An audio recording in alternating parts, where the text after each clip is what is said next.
कक्षा 11 के सभी विद्यार्थी ध्यान दीजिएगा। फिजिक्स का आज अपन वार्षिक परीक्षा का पेपर समझेंगे, अच्छे से सोल्व कराऊंगा। यहाँ से देखिए 2 पेपर पहले बता चुका हूँ, ए और बी, सी है ये, इसके बाद में डी और आपको प्रोवाइड कराऊंगा। 4 पेपर बताऊंगा। जिस बच्चे को वास्तव में अच्छे नंबर चाहिए कंप्लीट कर लेना है ना। सरल लोलक का आवर्तकाल होता है तो 2 सेकेंड। गैस के अणुओं की गति होती है त्रिविमीय गति होती है। सेल्सियस तथा फ़ारेनहाइट पैमाने पर निम्नलिखित ताप समान होता है -40 डिग्री। निम्न में से कौन सा ऊष्मा का मात्रक नहीं है? अंश सेल्सियस। समतापी प्रक्रम नियत रहता है, समतापी, तो यह जाएगा ताप।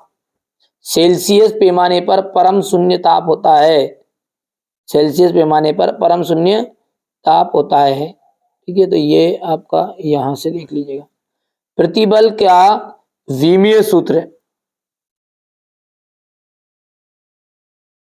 0 डिग्री सेल्सियस पर वायु में ध्वनि का जो वेग है वो 332 मीटर पर सेकेंड होता है।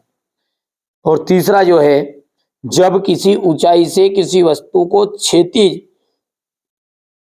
दिशा में फेंका जाता है तो उसका जो पथ है डेडेस होता है, परवलयाकार।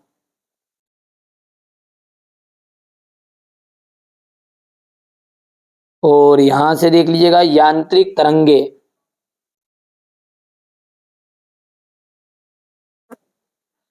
बल के आवेग का एमकेएस मात्रक है न्यूटन इंटू सेकेंड।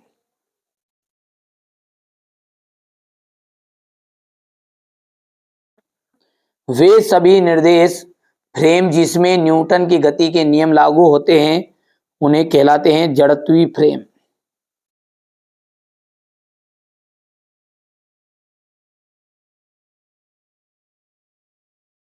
ठीक है, चलिए अब आगे बढ़ते हैं और अगला देखते हैं।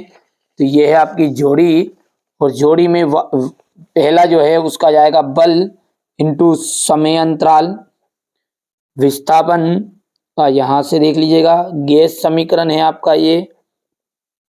चौथे का चंद्रमा की जो गति है, ठीक है, यहां से आज लिख देना है आपको आवर्ती गति। और अंतिम आपका गुरुत्वाकर्षण नियतांक एक अदिश राशि है।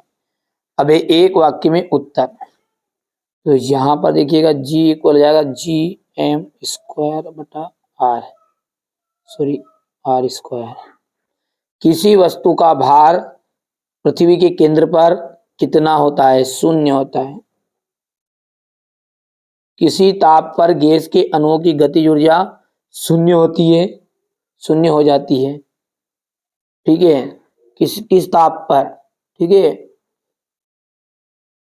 चलिए अगला है आपका कि ये कौन सा ताप है जिस पर गैस के अणुओं की गतिज ऊर्जा 0 हो जाती है? तो यह जाएगा परम शून्य ताप पर, कि जाएगा परम या फिर पूर्ण शून्य ताप पर भी बोल सकते हैं आप, परम शून्य ताप पर।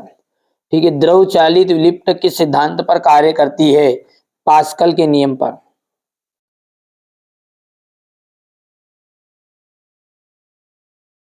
कोणीय संवेग तथा जड़त्व आघूर्ण में संबंध लिखना है। तो देखिए जड़त्व, यहां पर देखते हैं अपन, कोणीय संवेग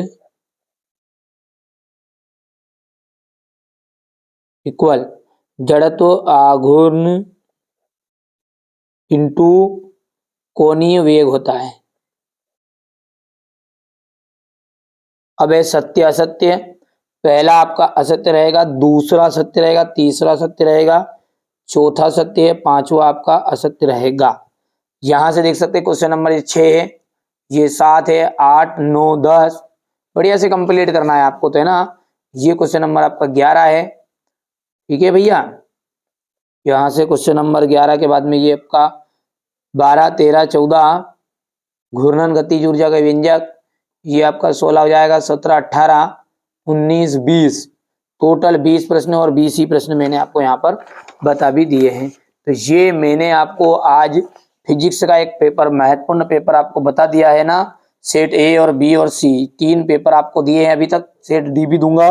अच्छे से तैयारी करिए, जिस बच्चे को वास्तव में नंबर चाहिए ना अच्छे से कंप्लीट करिएगा और अच्छी मेहनत करिएगा।